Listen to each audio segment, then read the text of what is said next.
and sometimes it won't. But you see, people who get the desire to get a word from God from a prophet are in dangerous ground. Not that it couldn't happen, but to have that desire is to expose yourself to a lot of risks.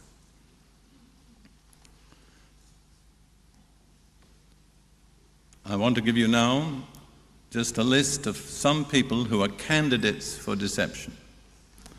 And as I go through this list, I invite you to check with yourself. It's not a complete list, but at least it gives you some idea. Here they are, candidates for deception. Those who rely only on subjective impressions. Well, when that brother prophesied over me, I felt so good, I know that must have been from God. You don't know. And it's very dangerous to assume you do. There are a lot of other tests you have to apply.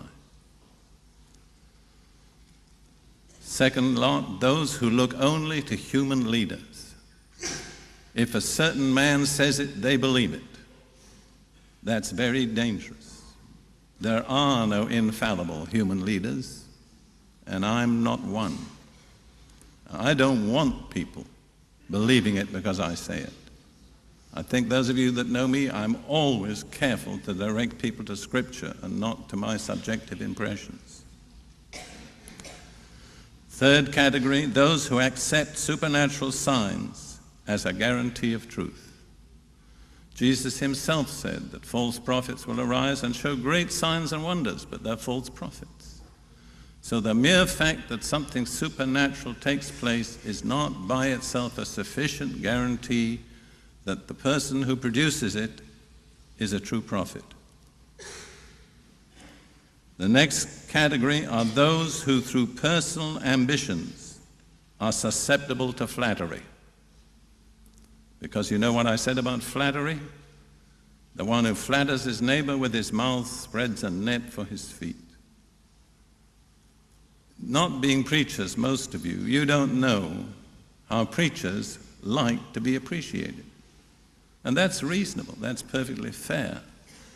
But the problem is that sometimes we look for appreciation in the wrong place. And by desiring to be appreciated, we get ourselves hooked on something we shouldn't be involved in. The next category is those who are unwilling to face the possibility of suffering or persecution. Sooner or later, they are bound to be deceived, because the Bible warns us so clearly we must expect to face suffering and persecution. Peter says in his first epistle, chapter 4, verses 1 and 2, because Christ suffered in the flesh, arm yourselves with the same mind. In other words, be prepared for suffering. My comment on that is that a large number of God's people today are being sent out unarmed. They haven't seen this fact that suffering happens. It's part of the Christian life. It's part of God's way of dealing with us. And anybody who only promises good, I could say without qualification, is a false prophet. And then, finally, those who are ignorant of Scripture. Now, there are people in remote countries or persecuted situations where they don't have a Bible, they just have a word. God will be merciful to them. But for you and me who have the whole Bible easily available, if we don't study our Bibles, we are candidates for deception. We deserve to be deceived.